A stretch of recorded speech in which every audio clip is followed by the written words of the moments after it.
और खबरों में आगे बढ़ लेते हैं। अगली खबर लखनऊ से है, जहां पर अब्दुल्ला आजम के फर्जी प्रमाण पत्र का ये पूरा मामला निकलकर सामने आया है। फर्जी प्रमाण पत्र बनाने वाले अफसरों पर गाज गिर सकती है। केजीएमयू, क्वीन मैरी और नगर निगम के अफसरों पर कार्रवाई की तैयारी की जा रही है। आजम खान के बेटे के जन्म प्रमाण पत्र के मामले में मूल पत्रावली तलब की गई है और इसी के साथ ही कोर्ट ने जन्म प्रमाण पत्र से संबंधित सभी दस्तावेज भी तलब किए हैं। जन्म प्रमाण पत्र के संबंध में कई साक्ष्य भी मिले हैं और इसी के साथ ही Saint Paul school civil lines Rampur के प्रधानाचार्य ने ये साक्ष्य दिए हैं। प्रमाण पत्र में पहले 1 जनवरी 1993 दिखाया गया था उनकी जन्म तिथि को, उसके बाद 2015 में 30 सितंबर 1990 किए जाने के आपको ये भी जानकारी दे दे कि उनका जो डेट है ये बदला गया था और इसी के साथ ही प्रार्थना पत्र भी दिया गया। शासन ने अब्दुल्ला आजम के बाद में बने प्रमाण पत्र को फर्जी करार दिया है। तो अब इस जन्म प्रमाण पत्र को बनाने वाले संबंधित लोगों पर भी कार्रवाई की जा सकती है। बड़ी खबर आपको बता रहे हैं, शासन ने अब्दुल्ला आजम के बाद में बने प्रमाण पत्र को फर्जी करार दिया है। लखनऊ से बड़ी खबर, अब्दुल्ला आजम के फर्जी प्रमाण पत्र का ये पूरा मामला है।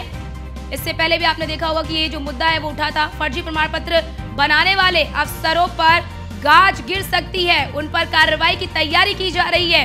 केजीएमयू, क्वीन मैरी और नगर निगम के अफसरों पर कार्रवाई की तैयारी की जा रही है। आजम खान के बेटे के जन्म प्रमाण पत्र मामले में मूल पत्रावली तलब की गई है। कोर्ट ने जन्म प्रमाण पत्र संबंधी सभी दस्तावेज जो हैं वो तलब किए हैं, यानी कि कोर्ट ने सभी दस्तावेज को मांगा है कि दस्तावेज जो है वो कोर्ट में पेश किए जाए कि क्या कुछ है। और इसी के साथ ही बताया जा रहा है कि Saint Paul school civil lines Rampur के प्रधानाचार्य ने साक्ष्य दिए हैं।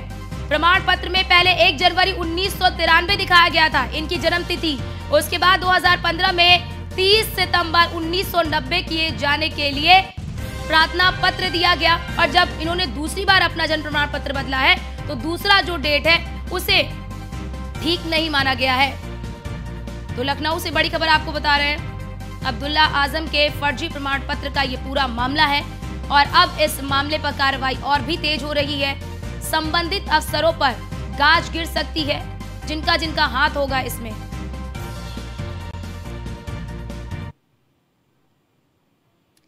और हमारे साथ हमारे संवाददाता अश्वनी द्विवेदी हमारे साथ लखनऊ से जुड़ चुके हैं। अश्वनी, इस पूरे मामले में क्या अब तक किसी को चिन्हित किया गया है, क्योंकि कार्रवाई की तैयारी पूरी हो चुकी है?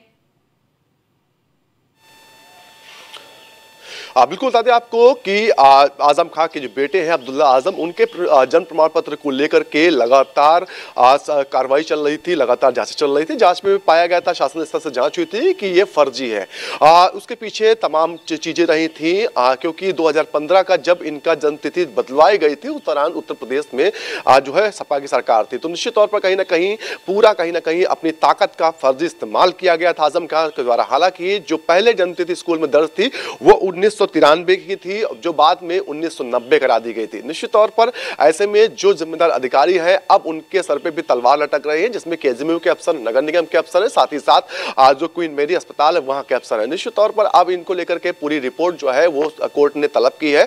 कोर्ट ने पूछा है कि आखिर एक ही व्यक्ति के दो जन्म प्रमाण पत्र कैसे होते हैं, इसका पूरा बायोडाटा लेकर के कोर्ट के सामने पेश होने के लिए कहा गया। तो निश्चित तौर पर कहीं ना कहीं अब्दुल्ला आजम की जो मुश्किलें थी वो अब कम होने वाली नहीं है और बढ़ने वाली है, क्योंकि जिस तरीके से कोर्ट भी इस मसले को लेकर सख्त है। इससे पहले देखा गया था कि शासन से इस पर कार्रवाई हुई थी।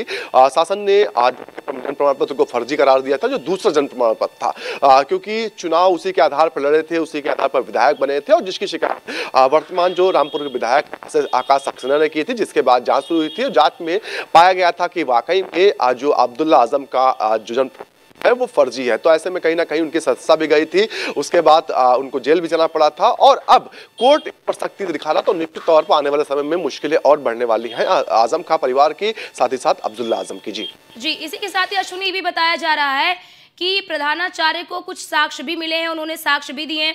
वो साक्ष्य किस प्रकार के हैं और किस रूप में हैं?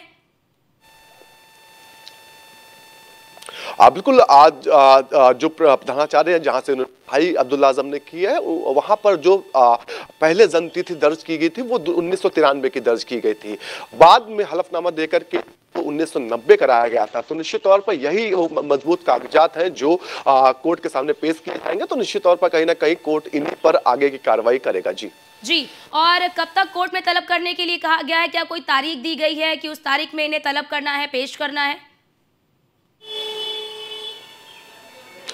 अमूमन जब कोर्ट किसी को तलब करता है तो 5 से 7 दिन का समय देता है। उसी दौरान पूरे जो कागजात होते हैं वो लेकर जाना होता है। साथ ही साथ अधिकारी कौन कौन से उस दौरान थे, किन किन अधिकारियों के हस्ताक्षर से जन्म प्रमाण पत्र जो बना था वो बनाया गया था, इन तमाम चीजों का जो डेटा कलेक्ट कर करके जो जिम्मेदार अधिकारी हैं वो कोर्ट के सामने पेश करते हैं। जी बहुत बहुत शुक्रिया आपका तमाम जानकारी हमारे साथ साझा करने के लिए।